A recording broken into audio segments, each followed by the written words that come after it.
Hello guys, welcome आप सभी का। आज हम जो पढ़ने वाले हैं, ये हम पढ़ने का ब्लड रिलेशन, जो आपका रीजनिंग का टॉपिक है।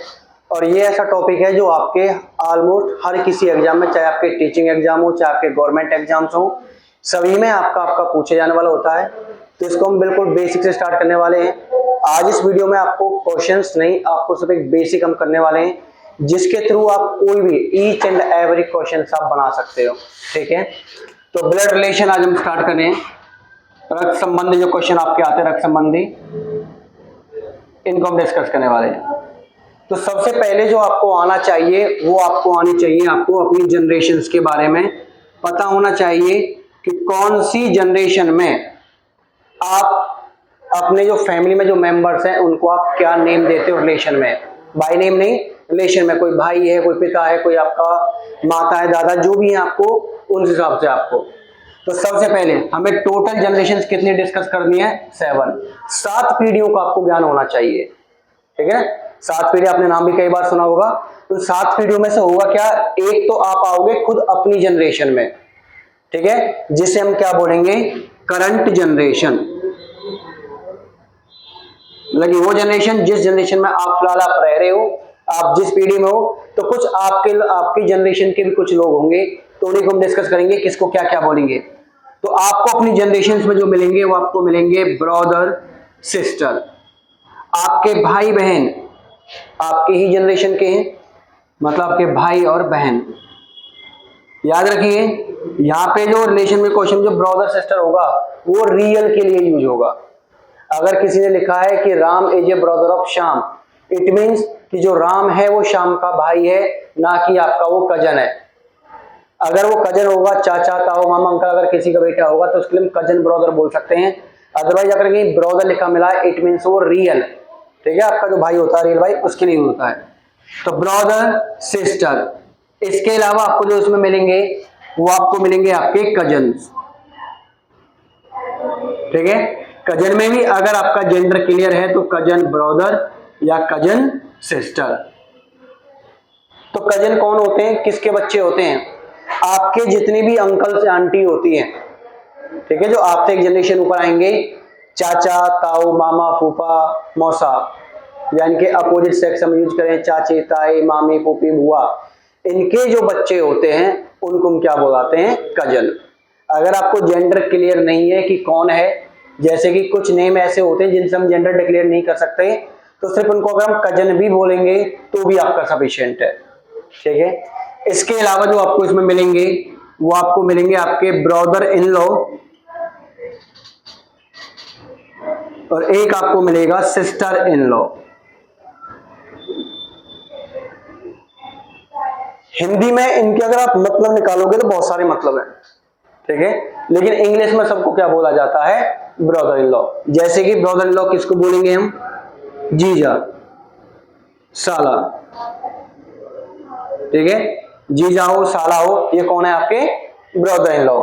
इसके अलावा आपका देवर, जेठ और एक साडू। ठीक है, किसी को ये पता ना कि साडू कौन होता है? साडू क्या होता है कि जो 2 सिस्टर्स होती हैं, उनके जो हस्बैंड है, वो हस्बैंड आपस में एक दूसरे के लिए क्या होते हैं? साडू। अब इनके हम जब अपोजिट यूज करेंगे हम सिस्टर इन लॉ में, जिसके अंदर कौन आएगी? साली, भाभी, देवरानी, जेठानी, ननद और एक सलज। ठीक है, ननद जो हस्बैंड की सिस्टर होती है, देवरानी जो हस्बैंड से जो छोटा होता है उसकी वाइफ, ठीक है, देवरानी हस्बैंड से बड़े वाले की वाइफ, आपके जेठानी। सलज जो साले की वाइफ होती है उसको सलज। हमारे लैंग्वेज में कई बार उसको सारिया भी बुला लेते हैं, लेकिन हिंदी में जो प्रॉपर लिखा जाता है वो आपका सलज होता है। ठीक है, तो ये वो है जो आप करंट जनरेशन में आप उनको आप बुलाते हो। किसी को अगर आप डिफाइन करोगे कि करंट जनरेशन में से किसका किसके साथ क्या रिलेशन है, तो आपके यही रिलेशंस आपको बताने होंगे। Got it? चलिए नेक्स्ट अगर हम बात करें 1 जनरेशन अबव, अगर हम एक जनरेशन ऊपर चलते हैं, जो एक जनरेशन हमारी पीढ़ी एक हमसे जनरेशन पहले आई हुई है, तो उसमें कौन कौन आएंगे? उसमें आएंगे हमारे फादर मदर, मतलब हमारे माता पिता,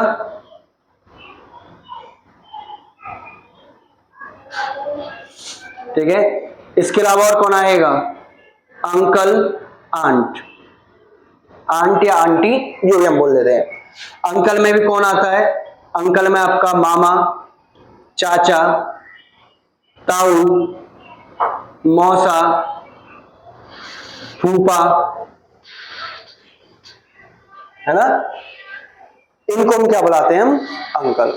हालांकि इनके बारे में जिक्र आपने पढ़ा भी होगा। एक तो आपका मौसा और फूफा, जब जब किसी की शादी होती है तो सबसे ज्यादा अगर नखरे कोई करता है, ज्यादातर इनके ही होते हैं, मौसा या फूफा के, ठीक है।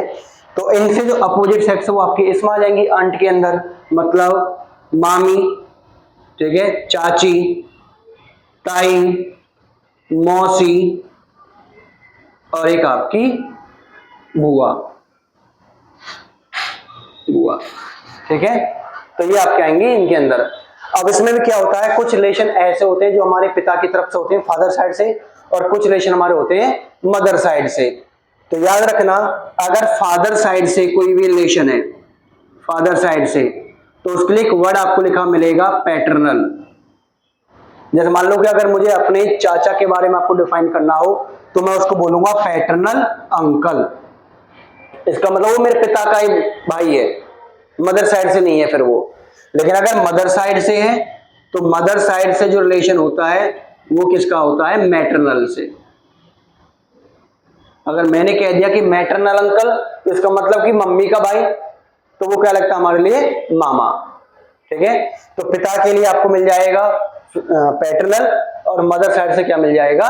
मैटरनल, ठीक है। इसके अलावा इसमें और क्या होते हैं? Father in law, mother in law. Father in law कौन है आपका? ससुर, और मदर इन लॉ वो कौन हो जाती है? सास। तो ये वो रिलेशन है जो आपके एक जनरेशन ऊपर है आपसे, ठीक है, हमसे एक जनरेशन अब है। क्लियर यहां तक? अब चलते हैं हम आपका 2 जनरेशन अबव, ठीक है।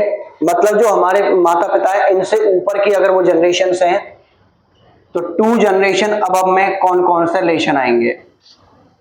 तो इसमें आपका आएगा, अब एक सफिक्स वर्ड यूज हो जाता है ग्रैंड, तो ग्रैंड फादर, ग्रैंड मदर। तो ग्रैंड फादर में कौन हो सकता है? अगर पिता की तरफ से है दैट इज दादा, अगर मदर साइड से है तो दैट इज नाना। तो ग्रैंड मदर में पिता की तरफ से दादी, और हमारी मम्मी की तरफ से क्या हो जाएगी? वो नानी हो जाएगी। इन लॉज इसके अंदर भी होते हैं, ग्रैंड फादर इन लॉ,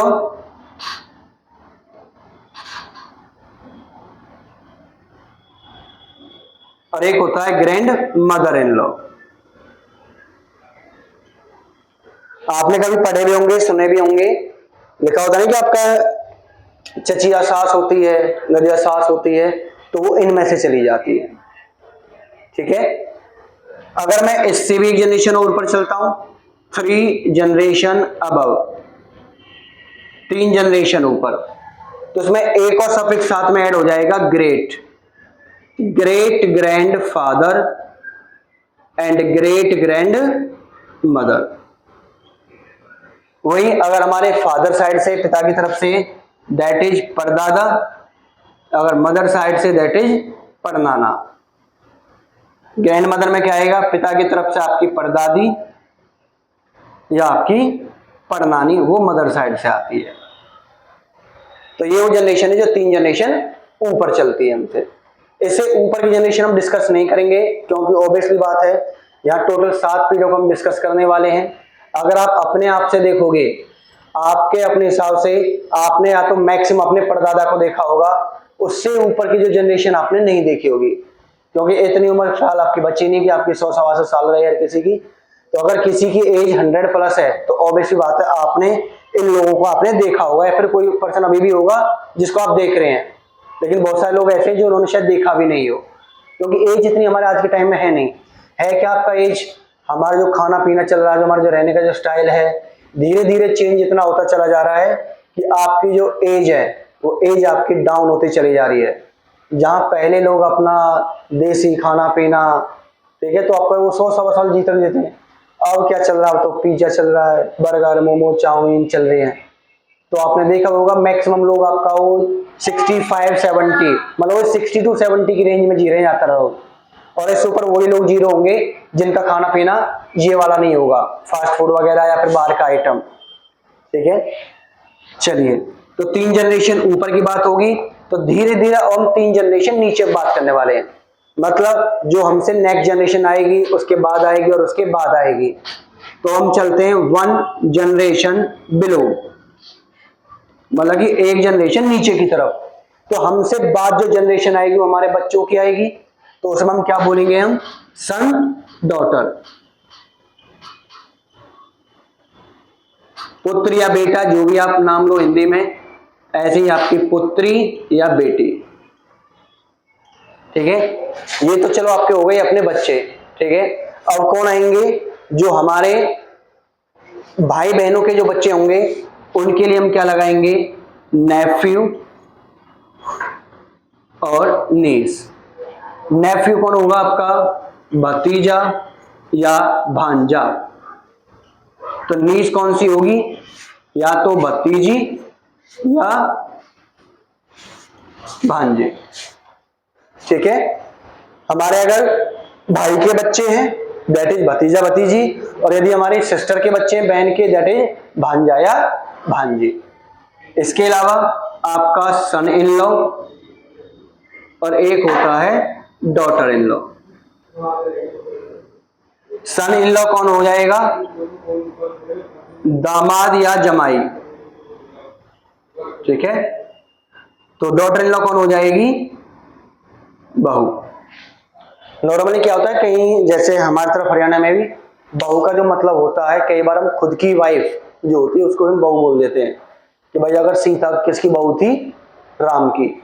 लेकिन यहाँ पे जो बहू जो वर्ड यूज होगा वो बेटे की वाइफ के लिए होगा। ठीक है, चलिए, तो 1 जनरेशन बिलो आपको क्लियर। अब चलते हैं 2 जनरेशन बिलो।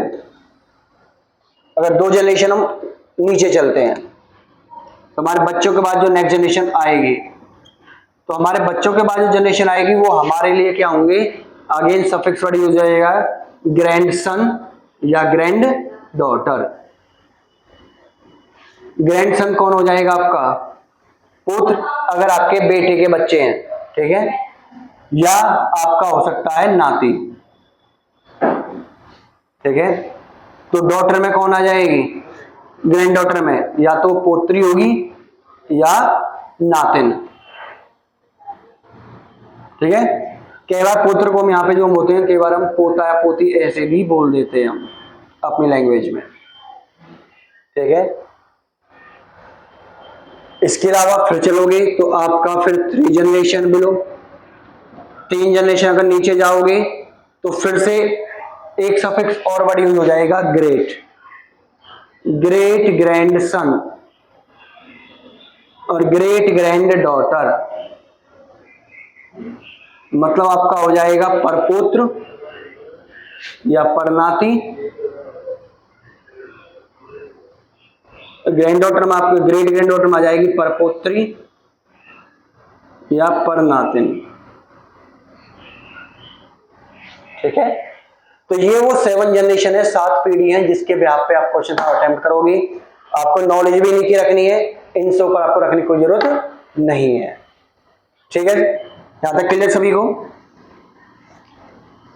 चलिए, नोट कर लेना। अगर आपने कोई जनरेशन आपने नहीं लिखा है, आपका रह गया है, देन अपना वीडियो को बैक करके अपना वहां से आप आराम से स्क्रीनशॉट लेके रख लीजिए, वहां से अपना कर सकते हो। ठीक है, अब आपको करना क्या है, कुछ नोटेशन है जो हमें यूज करनी है। जब हम एक डायग्राम बनाएंगे जिसको हम बोलते हैं ट्री मेथड, जो भी करना क्या, आपको एक डायग्राम आपको क्रिएट करना है, उस डायग्राम के अकॉर्डिंग हम क्वेश्चन सारे क्लियर कर सकते हैं आराम से। तो बहुत सारे लोग होते हैं जो क्या होता है कि जब ब्लड का क्वेश्चन होता है तो अपने पे लेते हैं, अपने से थ्रू चीजों को मानकर सॉल्व करने की कोशिश करते हैं। तो वहां पे किसी का आंसर आ भी जाता है तो कोई कंफ्यूज भी हो जाता है। उससे बेटर है कि अभी हम ट्री मेथड बनाएंगे, ठीक है, जिसके लिए हम कुछ नोटेशन यूज करेंगे। तो ईच एंड एवरी क्वेश्चन, मैं अगेन रिपीट कर रहा हूं, each and every question tree method जो डायग्राम है इससे अटेम्प्ट किया जा सकता है। इसमें कोई भी डाउट आने का आपको कोई छोटा सा आपका 0.01% भी आपका पॉसिबिलिटी नहीं है कि आपको डाउट आएगा, क्लियर आपका आंसर आपका आ जाएगा। तो कुछ नोटेशंस हमें डालने हैं। नोटेशंस में जैसे कि अगर कोई भी पर्सन मेल है तो उसके लिए क्या साइन लगा देना है, प्लस, अगर कोई फीमेल है उसके लिए माइनस, अगर कोई भी कपल है, कपल ये नहीं जो क्या बोलते हैं गर्लफ्रेंड बॉयफ्रेंड वाले, कपल का मतलब है हस्बैंड वाइफ, ठीक है। तो ये 7 की 7 जनरेशंस में होती है, इसलिए आपको मैंने डिफाइन नहीं किया इनको। माता पिता वो भी हमारे कपल हैं, दैट इज आपके भाई हस्बैंड वाइफ है ना दोनों। हमारे दादा दादी जो हैं खुद, हमारे जो सन होगा और उसके जो डॉटर इन लॉ जो आएगी हमारी, वो भी दोनों कपल हैं भाई, हस्बैंड वाइफ है, ठीक है। तो ये आपको हर जनरेशन में मिलता है। कपल के लिए क्या यूज करना है, इक्वल। अगर कोई भी चीज सेम जनरेशन में चल रही है, सेम जनरेशन में और मेरे जो भी कजन्स हैं, मेरे भाई हैं या मेरे जीजा साले जो भी हैं, तो वो सेम जनरेशन के हैं। हमारे माता पिता, हमारे अंकल आंटी वो सेम जनरेशन के हैं, ठीक है। हमारा बेटे बेटी या उनके son in law, daughter in law, दामाद जमाई, तो वो सेम जनरेशन के हैं। तो सेम जनरेशन में साइड में एरो करके नाम लिखना है। अगर कोई अबव जनरेशन का है तो ऊपर एरो करके नाम लिख दो, अगर कोई बिलो जनरेशन का है तो उसको नीचे एरो करके नाम लिख दो, ठीक है। एग्जांपल लिख लेते हैं, जैसे मैं अगर कहूं कि A is brother of B, तो रिलेशन ब्रदर का, और ब्रदर हमें पता है कि वो सेम जनरेशन का होता है, इसका मतलब कि ए और बी दोनों सेम जनरेशन में रहेंगे। लेकिन इसमें ब्रदर किसको बोला गया है, ए को, तो ए आपका आ गया मेल। बी आपको डिस्कस नहीं किया गया क्योंकि अगर कोई लड़की होगी भाई तो भी उसके लिए ए भाई है, और ये कोई अगर मेल हुआ तो भी उसके लिए ये भाई है। जब तक क्वेश्चन जेंडर डिक्लेयर ना करे तब तक आपको नहीं मानना।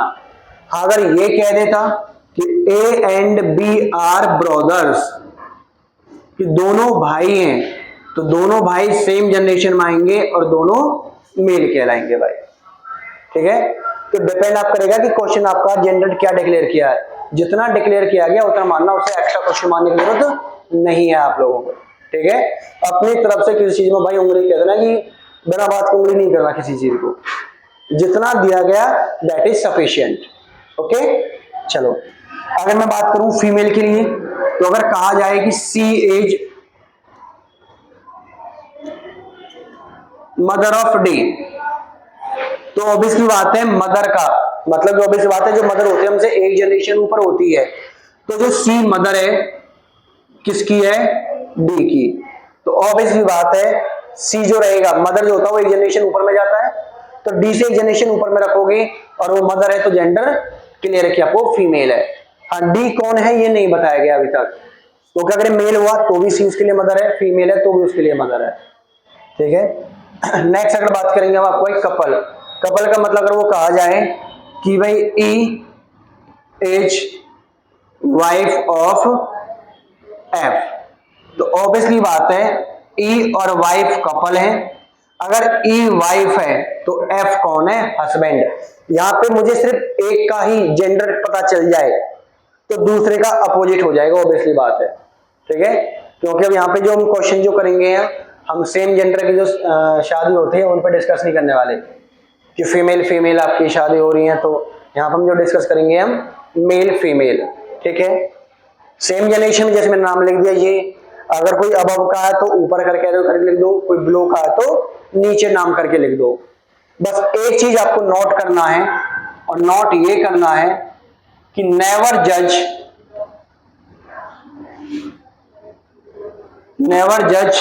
जेंडर ऑफ एनी पर्सन, मतलब कि किसी भी पर्सन का जेंडर आपको जज नहीं करना, किससे, नेम से। क्योंकि बहुत सारे नेम ऐसे हैं जो लड़कों के भी हैं और लड़कियों के भी हैं, शायद अजीब लगे पर बहुत सारे नेम ऐसे हैं, जैसे कि एक अंजू, अंजू लड़का भी है और अंजू लड़की भी है, संजू लड़का भी है लड़की भी है, राहुल शायद ना लगे कि लड़की नहीं है, कुछ लड़के हमने ऐसी भी देखी जिनके नाम भी राहुल है। और ज्यादा एग्जांपल और लेने हैं तो पंजाबी ले लो आप, पंजाबी जितने भी नेम होते हैं, नवजोत पता नहीं कि लड़का की लड़की है, ठीक है, परमजीत नहीं पता कि लड़का की लड़की है, कुछ आपके फॉरनर्स के नेम हो जाएंगे तो पता नहीं चलता है कि बाय नेम कि वो आपका मेल है या फीमेल है। इसीलिए जब तक क्वेश्चन आपको डिक्लेयर नहीं करता उसका जेंडर तब तक आपको अपनी तरफ से नहीं मानने का, ठीक है, अपनी तरफ से एक्स्ट्रा दिमाग नहीं लगाना, उंगली नहीं करना है आपको, ठीक है, जितना दिया जाएगा उतना सफिशिएंट है, ठीक है। अब डिस्कस करते हैं कि इस पे आपके क्वेश्चन किस किस टाइप के बनेंगे और नेक्स्ट वीडियो में ईच एंड एवरी टाइप के मैं आपको एक एक दो क्वेश्चन आपको कराऊंगा और देन मैं आपको पीडीएफ प्रोवाइड करूंगा खुद से प्रैक्टिस करने के लिए।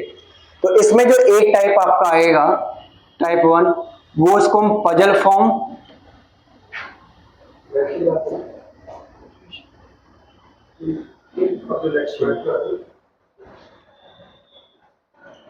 स्टेटमेंट बेस्ड या पजल फॉर्म, मतलब कि कुछ आपको रैंडमली आपको कुछ स्टेटमेंट या एक पैराग्राफ दिया जाएगा, जैसे मान लो कि उसने कहा कि टोटल 5 मेंबर्स है फैमिली में, A B C D E या नाम डाल देगा राम श्याम मोहन इस तरीके से जो भी है, तो वहां पर डिक्लेयर करेगा कि ए क्या लग रहा है बी का, बी जैसे कहते हैं कि भाई A father of B, B is a son of D, D is a mother of F, मतलब इस तरीके से कुछ वो आपको डिक्लेयर करेगा, then after that after question वो पूछेगा। तो बस थोड़ा सा रफली आपको आइडिया दे देता हूं, अगर क्वेश्चन में जैसे ये कहे कि A is brother of B, who is mother of C, ठीक है, C is sister of D, इस तरह से कुछ भी दे सकता है, जो यहाँ नेम 4 5 6 7 8 जितने भी हैं। तो फाइनली फिर पूछेगा कि how A is related to D, तो किसी का भी रिलेशन किसी से भी पूछा जा सकता है, बस करना क्या है जितना क्वेश्चन में दिया गया है आपको डायग्राम कनेक्ट करना है। जैसे कि ए ब्रदर है तो ब्रदर को सेम जनरेशन में लिखा जाता है और जो ब्रदर तो ए का जेंडर क्लियर है, हु से पहले जिसका नाम लिया गया होगा उसी के बारे में बात की गई होगी, तो बी को क्या मानना है मदर ऑफ सी, तो बी मदर है तो मतलब फीमेल है, अगर बी मदर है तो सी उसके बच्चों में से आएगा तो वो नीचे की जनरेशन में जाएगा सी, सी का जेंडर यहां पे क्लियर नहीं हुआ अभी। नेक्स्ट सी सिस्टर है मतलब फीमेल है भाई, किसकी डी की, यहां पे डी का जेंडर क्लियर नहीं है, तो क्वेश्चन में पूछा है कि ए का रिलेशन डी से क्या है, तो जिससे भी पूछा गया है, पूछा किससे गया है डी से, किसका पूछा गया है ए का, तो डी से देखो ए कितनी जनरेशन ऊपर है, सिर्फ एक जनरेशन ऊपर, और 1 जनरेशन अब में आपके दिमाग में घूम जाने चाहिए क्या क्या रिलेशन होते हैं, father mother uncle aunty father in law mother in law, भाई ये देखो ये सी बहन है, डी मुझे पता नहीं लड़का की लड़की है, लेकिन इन दोनों के लिए बी कौन है मदर है और ये मदर का कौन है भाई, तो हमारी जो मदर का भाई होता है वो कौन होता है मामा, तो उसके लिए क्या लिखा जाएगा कि A is maternal uncle of D, अगर सिर्फ अंकल ही ऑप्शन में दे रखा हो तो वो भी करेक्ट है, अगर एक अंकल दे रखा है और एक मैटरनल अंकल है तब मैटरनल अंकल को प्रीफरेंस देना है, ठीक है, और इन दोनों में से कोई भी ना दिखाई दे तो फिर नन ऑफ दीज में चले जाना है। और इसमें क्या होता है जब आपको 4 ऑप्शंस आपको दे रखेंगे तो कहीं पे उसको ब्रदर भी लिखा हो, कहीं हो सकता है कि उसको फादर बोले, कहीं हो सकता है कि उसको ग्रैंडफादर बोले और कहीं उसको अंकल बोले, तो ऑब्वियसली बात है ब्रदर सेम जनरेशन का है हो नहीं सकता, फादर 1 जनरेशन अब पॉसिबल है हो शायद, ग्रैंडफादर 2 जनरेशन ऊपर है ही नहीं, मुझे जाना भी नहीं है, अंकल भी 1 जनरेशन अबव का है। अब इन दोनों में से भी आपको डिक्लेयर करना है भैया, अगर आपका देखो इसका अगर हस्बैंड होगा तो फादर माना जाएगा, लेकिन ये जो उनकी मदर है डी कर सी के लिए उसका ये भाई है, तो मदर का भाई किस में जाएगा अंकल में, तो फादर भी आपका रिजेक्ट, तो आपको आंसर ये वाला देना है, क्लियर गॉट इट। तो जितने पजल फॉर्म आपको क्वेश्चन मिलेंगे आपको इसी टाइप से उसको अटेम्प्ट करना है, ठीक है। नेक्स्ट जो दूसरा टाइप आपको मिलेगा वो आपको मिलेगा कोडिंग फॉर्म का, कोडिंग फॉर्म का मतलब है जिसमें आपसे ये कहेगा कि a प्लस बी का मतलब क्या है कि a is sister of b। कहीं पे a माइनस बी को डिफाइन करेगा कि भाई a is brother of b। तो आपको plus minus multiply divide percent hashtag at the rate copyright dollar, तो कुछ ना कुछ में वो आपको यहाँ पे डिफाइन करेगा कि पहले कौन किसका क्या है, और फिर वहां से एक रिलेशन बना देगा और उसको पूछा जाएगा। ठीक है, तो एक टाइप हम आपका यूज करेंगे, तो इसको भी कनेक्ट वही करोगे कि जो आपको कोडिंग जो दी गई है, ठीक है, बस आपको उसको अंडरस्टैंड करना है, समझना है, और जिस हिसाब से रिलेशन दिया गया है उसको उससे कनेक्ट करना है। जैसे मान लो कि आपको मैं सिर्फ प्लस माइनस मल्टीप्लाई डिवाइड इस 4 पे रिलेशन बना लेता हूं कि प्लस में सिस्टर है, माइनस का ब्रदर है, मल्टीप्लाई में उसको फादर मान लेना है, और डिवाइड में उसको मदर मान लेना है। हमें तो जो क्वेश्चन में दिया जाएगा मैं तो वो मान के क्वेश्चन करना है। ठीक है, अब एक रिलेशन वो दे दे कि P divide Q minus R plus S multiply T। एक रिलेशन अपनी तरफ से बना दिया। अब इसमें से किसी का भी किसी के साथ रिलेशन पूछा जा सकता है, तो मैं पूछ लेता हूं कि how Q is related to T। तो Q का रिलेशन T से क्या है, तो इस क्वेश्चन में क्या करना है, आपको सबसे पहले इसको कनेक्ट करना है। P डिवाइड Q, डिवाइड वाले में जो आगे वाला जो नेम है उसको क्या मानना है, मदर। तो अब इस बात है कि अगर P मदर है तो Q इसके बच्चों में से कोई एक जाएगा। नेक्स्ट करोगे Q माइनस R, माइनस में डिफाइन किया गया कि जो माइनस के आगे है उसको क्या मानना है, ब्रदर। तो यहाँ पे Q ब्रदर हो जाएगा, तो ब्रदर R का सेम जनरेशन में जाएगा। नेक्स्ट कनेक्ट करोगे R प्लस S, प्लस का मतलब क्या मानना है कि जो प्लस वाले से आगे है उसको सिस्टर मानना है, तो प्लस के आगे R है तो R सिस्टर है किसकी, S की, तो S भी सेम जनरेशन में आ गया। Then S multiply T, multiply का मतलब जो मल्टीप्लाई से आगे उसको क्या मानना है, फादर, तो S मल्टीप्लाई T में S फादर है किसका, T का, तो T इसके बच्चों में से जाएगा। तो रिलेशन किसका पूछा है, Q का, किससे पूछा है, T से। जिससे पूछ रहा बॉक्स में कर लो, जिसका पूछ रहा ये, तो बॉक्स से देखो कितनी जनरेशन ऊपर जाना है, कितनी जनरेशन नीचे जाना है, तो आपको सिर्फ एक जनरेशन ऊपर आना है। तो T के लिए तो है पिता, ये पिता की सिस्टर और ये उनका भाई, तो कुल मिलाकर S का भी भाई हो गया, और पिता का जो भाई है वो क्या होता है, अंकल। तो यहाँ पे जो आ जाएगा वो रिलेशन क्या आ जाएगा इनका, अंकल का। ठीक है, चलिए लास्ट जो टाइप आपका जो बचेगा वो आपका बचेगा जहां चीजों को आपको पॉइंटिंग, जहां जो चीजों को पॉइंट किसी की तरफ एक इशारा किया गया होगा, पॉइंटिंग, या किसी को इंट्रोड्यूस कराया गया होगा। ठीक है, तो इस टाइप का जो क्वेश्चन आपका आएगा, तो ये हम जो डिस्कस करेंगे इसमें होगा क्या, कोई एक पर्सन होगा जो किसी एक फोटोग्राफ तरफ इशारा करेगा, किसी एक पर्सन तरफ इशारा करेगा, फिंगर करेगा, और उसको वो बताएगा कि वो एक्चुअली में कौन है, तो उसको चीजों को अपने माइंड से कनेक्ट करेगा। या हो सकता है कि जो उसके साइड में कोई पर्सन खड़ा है उसको इंट्रोड्यूस करा रहा है, तो योर करके भी बात कर सकता है कि वो जो पर्सन है योर ब्रदर सिस्टर्स मदर जो भी है। ठीक है, तो कुछ ना कुछ आपको डिफाइन करेगा, तो उसके बेस पे क्वेश्चन आपका आता है। तो इन्हीं 3 बेस पे आपके क्वेश्चन आएंगे। तो अगली वीडियो में हम जो डिस्कस करेंगे, पीडीएफ आपको लेके आएंगे जिसमें हम क्वेश्चंस आपको 1 से 2 क्वेश्चंस आपको मैं कराऊंगा कि क्या क्या क्वेश्चन आपके एग्जाम में पूछा हुआ और कैसे आएगा।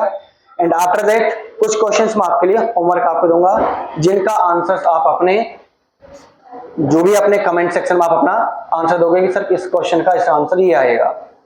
और आपको गारंटी देता हूं कि अगर आपने जनरेशंस को आपने समझ लिया, आपने मैथ अपने ट्री बनाना आपने अगर सीख लिया, तो ब्लड रिलेशन का एक क्वेश्चन जो आपका एग्जाम में दिखेगा वो 101% आपको मार्क्स प्रोवाइड कराएगा। ठीक है, उसकी गारंटी मेरी रहेगी। बस आपको जितना कहा जा रहा है, जितना बताया जा रहा है, उन चीजों को फॉलो करो। ठीक है, ज्यादा आपको टेंशन लेने की जरूरत नहीं। कोई भी चैप्टर चाहे आपका किसी भी चीज का सब्जेक्ट का है बहुत इजी होता है, बस आपको समझ में आना चाहिए। ठीक है, क्योंकि इजी या हार्ड हमारी मेहनत डिसाइड करेगी। जो क्वेश्चन किसी ने नहीं किया आज तक, ठीक है, तो वो क्या होता है भाई किसी के लिए हार्ड, जिसने पढ़े हो उसके लिए वो इजी हो जाता है। तो ठीक है साथियों, मिलते हैं नेक्स्ट वीडियो में। तब तक आपको एक बार कंसेप्ट को जो आपने पढ़ा है इनको एक बार पढ़ लो, देख लो। डेली 1 या 2 क्वेश्चन प्रैक्टिस करने, ज्यादा भी नहीं आपको। जनरेशंस, नोटेशंस डेली एक बार देख लो, दैट इज सफिशिएंट। तो ठीक गाइस, मिलते हैं कल, तब तक के लिए बाय बाय।